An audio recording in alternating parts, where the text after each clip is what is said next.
Hello. Hello. Hiya. How are you? I'm good. How are you? I'm all right. Just I've sat in a bit where I've got good lighting and Hoping um for the best. yeah, literally I was like, let me find some good lighting. Natalie, welcome to Thank NEXUS you. Talks. I've literally been on your website, I think since last week. Bespoke Binny. The stuff is honestly it's really, really incredible. Thank Um, do you want to just give us a little bit of a backstory about, I mean, I've read like, how you came to set it up, but for anyone who might not know, do you want to let them know how you came to set it up? Sure. I always feel really awkward answering this question because the truth is it was an accident. I think that's what's so interesting though. It was an accident. So I'm actually a therapist. I'm a CBT therapist. Yeah. And obviously the job sometimes can be quite stressful. And so I was thinking like I need an outlet, I need a hobby, because I really just go into work and coming home. So I was like, right, I need a hobby. And I've always wanted to learn how to sew. So I was like, right, I'm going to learn how to sew. And it was actually a fashion course. It wasn't actually for homeware at all. It Oh, was a so you didn't know how to sew before? no. So Oh I've done other, wow. not at all. Exactly. That's what I mean. It was an accident. Oh wow. So yes, I went to these. It was like a city and guild like fashion Yeah. certificate thing. I wasn't planning to do anything with it. I just wanted to learn how to sew. But then I really, really loved it. I loved sewing. But I guess I'm less into the fashion stuff. I've always been into home things. I was like, right, that's where I'm going to channel it. So at home, I was making cushions. I made card and passport holders. Those were like my first proper products. At the Yeah. time, I didn't consider them products. I was just making them for myself. Yeah, and I just had really positive feedback from friends and family. Like, oh, you should think about selling these. I was like, oh, like, don't be silly. Obviously, I've got a job. I'm not trying to start Yeah. profit. Do you know what I mean? Yeah, but then eventually I was like, right, I'm going to open an Etsy shop because it's really easy to do. It's like 20p a listing. It's like, how hard can it be? And so I opened the Etsy shop. I would literally sell like 2 things a month, like nothing. But it was, it was just for fun. Yeah. And then it's just grown organically. It was a long time ago now. It's like 7 years ago. But it's just Oh grown wow. since then. I think I just find it so interesting that it kind of was birthed from something that you was just trying to find, I guess as a hobby, and some sort of like distraction in, which I think is a really like beautiful story because, a lot of people go into things being like, I'm gonna set up the next Yeah. homeware brand. Like I actually really liked my job. Like I wasn't trying to escape from my job. Yeah. It wasn't the plan. That is so mad. How did you sort of now, like obviously at that point you mentioned the passport holders, how has it kind of grown now into like I love like the lampshades, and also I saw the oven mitts and aprons, which I was like, that is such a sick idea. So how did it kind of grow into all these different homeware items? Um, Honestly, again, I can't say that I had like this great strategy. It was Yeah. literally like, what can I put print on that I haven't seen print on before? And I guess my thinking is always I want it to be practical. Mm, So I don't want it to be something that you're like use once a year and that's it. I want it to be something that you'd be using anyway, but then it yeah. has print on it. So that's always my thinking when I'm creating new products. It's like, what would you be using anyway? What's a household item you need anyway? And then how can I do that with print?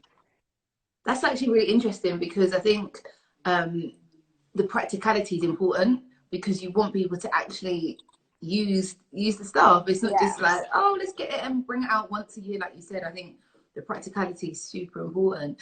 Have you had any like random requests to make any like bespoke items that you've kind of Um, been a bit, oh, okay?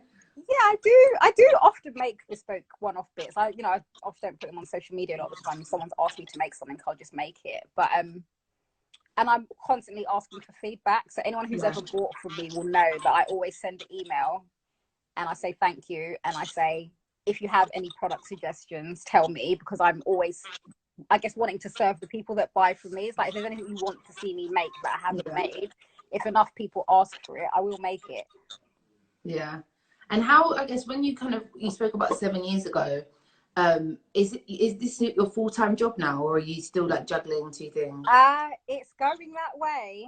Oh, So I think January on my page, actually, I did an IGTV video. It's the only one there because I've never used IGTV before. But I did a video and I was just like, actually, I'm thinking about going full time. Just because, I mean, a few things kind of happened where I was feeling a bit more stressed with work. And then so I was considering going full time. I mean, I've never taken a salary out of Bespoke Binny before. I actually haven't. Everything that I make, I reinvest back into the business. So it was really going to be a bit of an experiment. It's like, I don't actually know if I can live on this or not. It's like, let's see. Oh, wow. So in January, I was like, right, I'm going to see if this is possible. So but obviously I'm still working with a therapist. I've kind of like been winding down my clients. And then I kind of told myself, I agreed with my husband, like 12 to 18 months. Let's see if you can live on this or not. So I'm about to find out. You're on the journey. You're on the journey. I think that's honestly, it's a really nice, like organic story, just about, you know, setting something up that's just come from being a hobby. What has been some of the lessons you've learned along the way? Because obviously, like you said, you didn't plan to go into this with a business sort of mind. So what sort of business lessons have you learned so far over the last like 7 years? I think one of the key things has been pricing. That's something that my husband's told me off about a lot. I had to learn, and actually, you know what, a really telling time for that was when I fell pregnant with my daughter.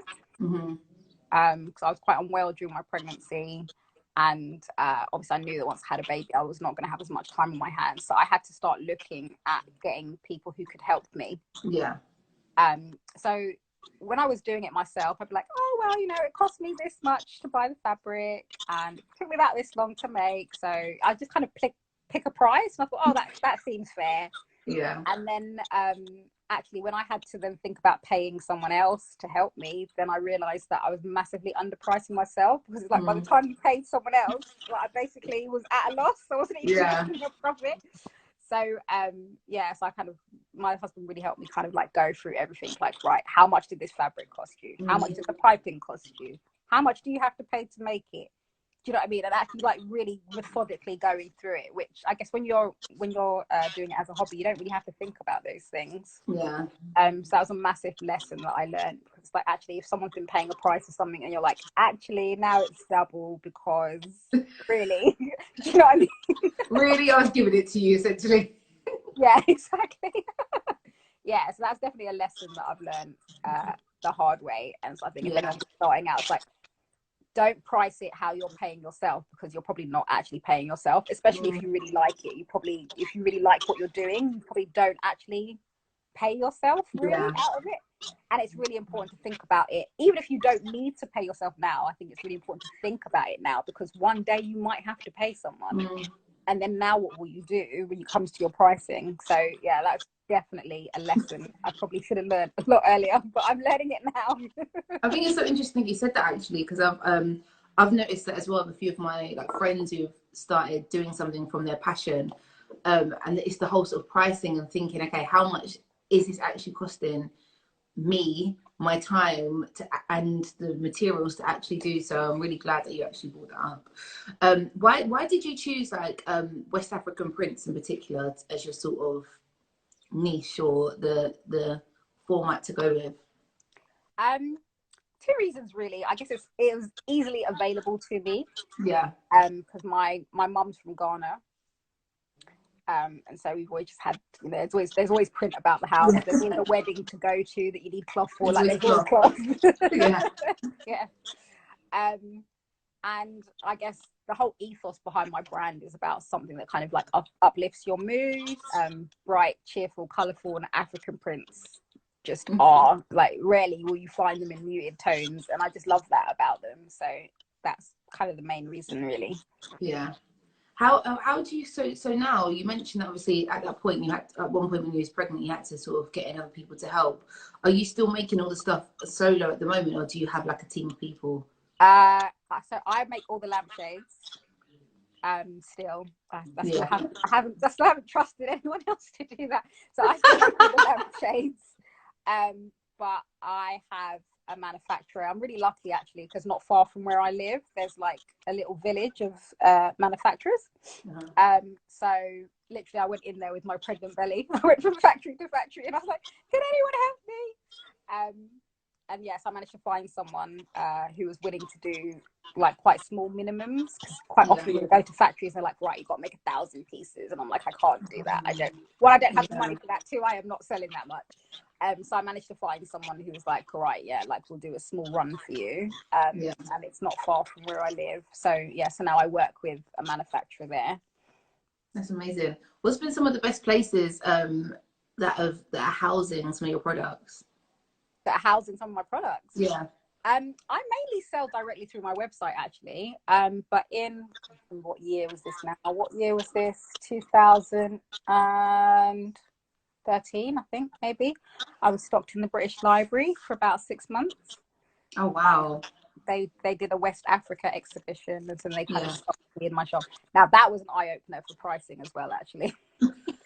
Because I don't like the whole kind of thing about wholesale to retail, how much they'll buy it from you and how much they'll sell it. Like, they were selling my stuff for more than I sell my stuff at, and it was selling. So I'm like, oh, okay. I can't increase it. Yeah, that's mad. Yeah, but I still don't. I mean, I still don't even sell my stuff what they sell my stuff for. I don't even have the confidence to do that. Yeah. But it shows me that okay, people do value what you're selling. Yeah, 100%. Yeah, so that was a big deal. That was really exciting. That is really big. That's like, and I think as well, I think one thing that I've really liked is that I think it goes back to the practicality of it, because I think for me the biggest thing I found was I was like, that's so practical, and I would never think of that, was the oven mitts. I was just like, how would that would never occur to me that I would want, and now I've seen it, I'm like, that's such a nice thing to have in the kitchen. Of course I'd like, you know, African print oven mitts, but before that point I would never even have thought of it. So yeah, I think that's just amazing. I think one thing I saw on your Insta was you was talking about how therapeutic you find making the lampshades. So why is that your kind of therapy, I guess? That's a really good question. I'm not even sure I have a perfect answer for you, except to just say that I guess it's the same like the sewing. I think it's something about doing something with your hands. It doesn't require too much thinking, and you should almost get lost in the process. I genuinely get lost in the process. And just creating something with your hands, because I mean obviously now I'm selling the kits, you can see like it is literally just like a couple of metal rods and a bit of plastic. So like when you first see it in the beginning, it doesn't look like anything. So then kind of to start with that and then finish with like a really beautiful finished product. Yeah. You know, I've been making it for a long time. You're selling the kits to make it now yourself? Yeah. So during lockdown, I started selling them. Like, well, people are bored at home. Why not teach people to make it? That's a really good idea, actually. Sort of like, well, people are bored. Because I was going to ask, you know, how has sort of, I guess, because your business is so online, and you know, has it really affected your business, I guess, COVID? Lockdown.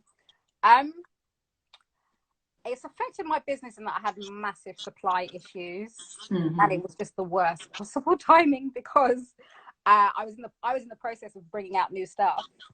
And so normally what I'll do is like I'll buy my fabric first, and then like if it's a cushion, then I'll get the fabric from like what color piping shall I buy to go with this, and so then I start with the fabric and I kind of go through the process of what needs to go with it, and then I'll take it to my manufacturer to kind of do those sewn items for me.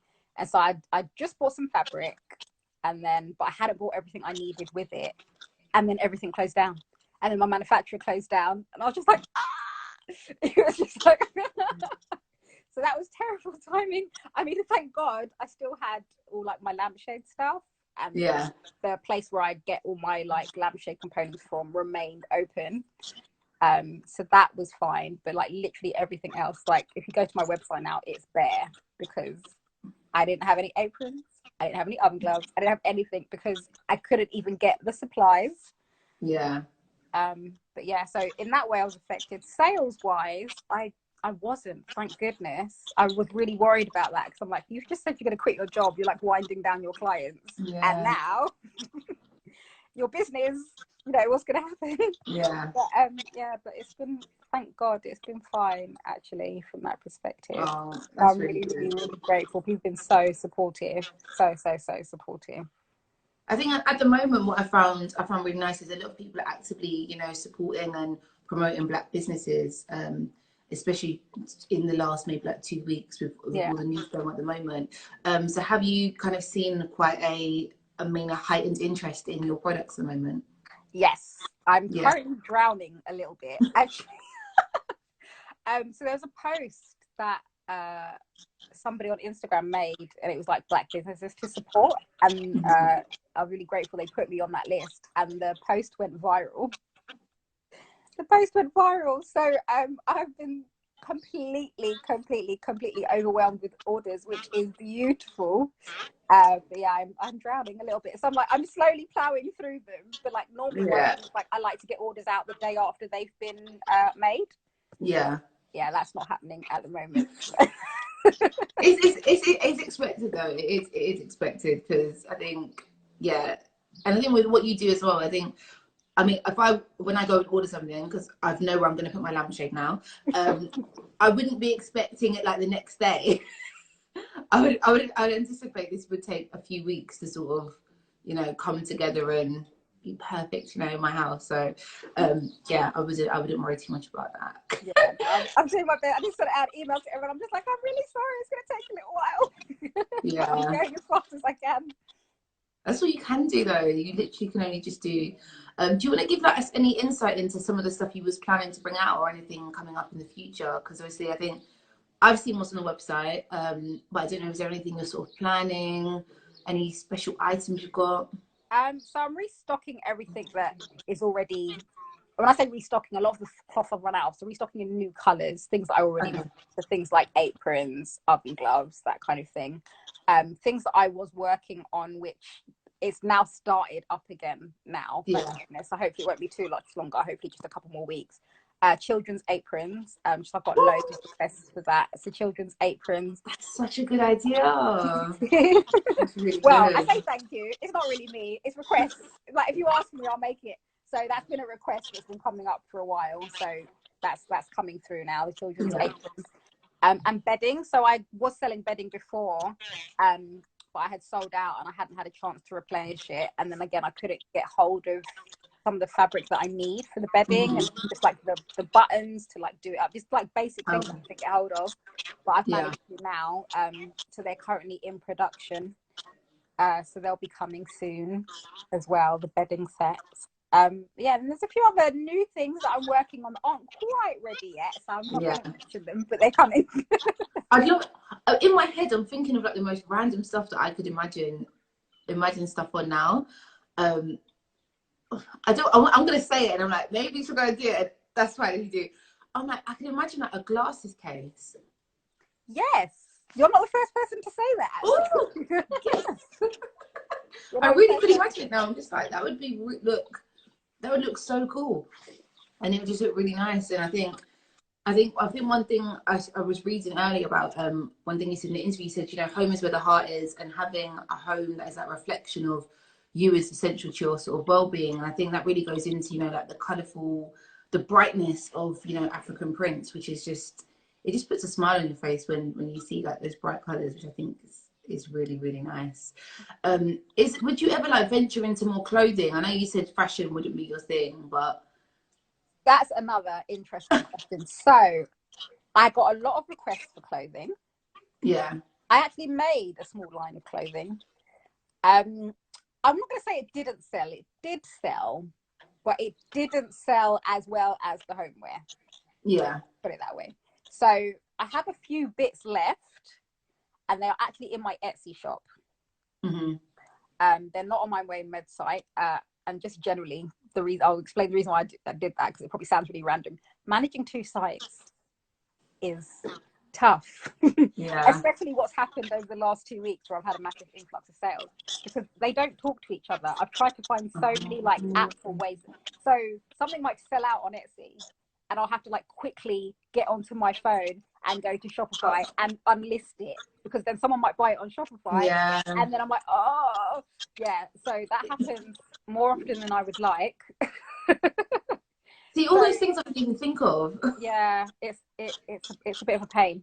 It's a bit of a pain sometimes. So obviously if I'm by my phone, I can do it there and then. But it's like if I haven't looked at my phone for half an hour, it's quite possible that actually someone's bought them in both places and I could have only one. So for that, yeah, not ideal. So for that reason, I thought, right, okay, just the remnants of what's left of the clothes, there's not a huge amount. It's like, I don't want that to happen. So I'm like, just put them in one place. Yeah. And then you don't have to worry about, that the numbers are the numbers. So they're on Etsy. They're at 50% off because I am trying to clear that. So I probably won't do clothing again, but I will tell you a special secret for everyone here. Oh, go on then. I am in the process of producing nightwear, so socks and nighties and things like that for adults and children. That's what. See, even though I would never think of that, what made you think of like to do nightwear? Again, it's about home. So Yeah. something you'd wear at home. It's something you wear at home. You wouldn't necessarily wear outside, but you wear it at home. That's it. See, I would never even think of that. I'm definitely going to keep my eyes out for that because my son, he loves wearing African print tops. He calls them his fire tops. Oh. Yeah, so he just loves wearing them. So that's why I'm always like, oh, maybe I'll look into get him something like that as well. So that sounds really, really fun. What would you kind of, if anyone's like, they've got a passion or something that's sort of their hobby, and they're like, I want to kind of make it bigger. Have you got any words of advice you'd give to them? If they want to make it bigger. Yeah, so that someone's got a hobby, maybe it's baking cakes, and that's something there's their sort of like relief, or sort of like I just enjoy making cakes, and they want to make it into a business. Do you have any words of advice for them? I would say two things, and they might sound contradictory, but I'm going to say them anyway because I've been on both ends of this spectrum. Someone said something to me which really resonated, which is like, if you always treat it like a hobby, you'll only ever make hobby money, which I think is true. Yeah. So, but I would also say, this is the thing that might sound contradictory: do not rush. Okay. And I say that because for a long time, Bespoke Binny was a hobby, and that's all it was. And then it got to a stage where I was like, right, I need to start taking this more seriously. It's growing. It might have legs, right? And I think then I probably started taking a lot of risks trying to grow quickly, which was not sensible. And so I wouldn't advise anyone to do it. But I think if you are planning to kind of turn your hobby and try to make it more of a business, just think about what you need to do, how you're managing your finances, when you're planning products, when you're pricing. Kind of take those steps, and then it's like, once you have those things in place, and those things need to be in place first, then you can think about how you can reach more people. Because what you don't want to do is start trying to reach more people and actually you haven't got your plans in place. That if you suddenly got 30 orders tomorrow, could you cope? Yeah. Do you know what I mean? And then you're kind of like, oh, actually I need to go back and reassess if I can actually manage this workload. Absolutely. And that's where you do need to take it slowly, I think, and just scale slowly. It's like, can you manage 10 orders a week? All right, seek to get that. When you feel like you can manage that comfortably, right, then seek 15, then seek 20. Do you know what I mean? That's so true.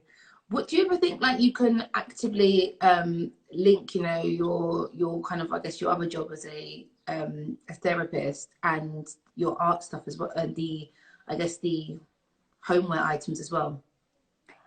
In my mind, they are linked. Yeah. I think they're linked. And I think that probably how I approach Bespoke Binny is very much with my therapy hat on. In terms of like, anyone who's bought from me will know that I send out a little book of wisdom, I call it, with my orders. And it's got like inspirational quotes in it. It's got some African proverbs in it. But again, the idea about that is like, if you're going through a tough time, it's got things in there that can like help lift your mood. And I think probably if I wasn't a therapist, that wouldn't occur to me as something. It's not really linked to what I sell per se. So I think I'm kind of always approaching it with that somewhere in the back of my mind, actually. Yeah, I can hear that. I see that. I guess what would be what's the end goal? Like, where do you see Bespoke Binny in? Oh God, welcome to my camera. I was like, where's she gone? Where do you see Bespoke Binny in 10 years' time? Oh Lord. Because you've been going for a while already. So I mean, 7 years ago, you wouldn't have expected you'd probably be. No, and I couldn't have guessed this. I could not have guessed this. at all. To keep growing is what I would say. Yeah. And that's probably a really cop-out answer. No, it's not. I kind of think that I believe that anything is possible. I really believe, because I could not have foreseen this. I could not have foreseen this at all. And so I kind of think as long as you're dedicated to what you're doing, there's no end to the possibilities of where you could go with it. Mm-hmm. So I would hope that it would continue to grow as long as I stay dedicated to it. And who knows where we could be in 10 years' time, an empire. I love that. And I love as well, I think, like, you know, would you say the people buying your products, are they from like a West African background, or is it quite a diverse range of Really people? diverse. Yeah. Really, really diverse. I have customers from absolutely every corner of the globe. Yeah. And every colouring creed, absolutely. I think that's amazing. Oh, Natalie, thank you so much. You're very I welcome. really like your stuff. Honestly, like, Thank I you. was, as soon as I was like going on the website, I was like, the lampshade is what got me. I was like, we need to get a lampshade. So yeah, I'm not gonna get the do it yourself one though. Yeah, I'm not. Like, no, just make it for me. Yeah, I'm not gonna do that. I'm gonna just get the one that's already made. What's been the best kind of feedback you've had about a piece of your work? You know, as someone a client or a person's bought something, and what's been, I guess, the most kind of heartfelt? That is so hard to answer because no, literally, every time someone gives me feedback, I'm like, oh, like when I show my husband, look what they said, like,